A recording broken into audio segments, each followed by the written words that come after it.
Τι πατήσω, μπορεί να μου πεις τι πατήσω στη σειρά. Τι έπαθα εδώ τώρα. Κάτω, έλα εδώ Σπύρο. Σπύρο, είναι ψηλά ρε κουτέ, δεν σε πειράζει κανένα.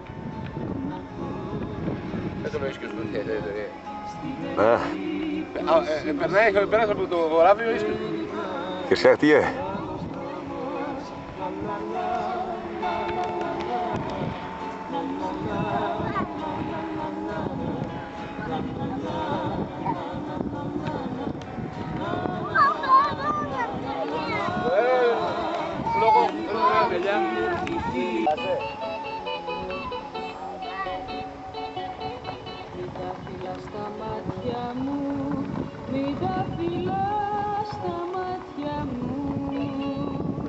Μα τι σε πειράξε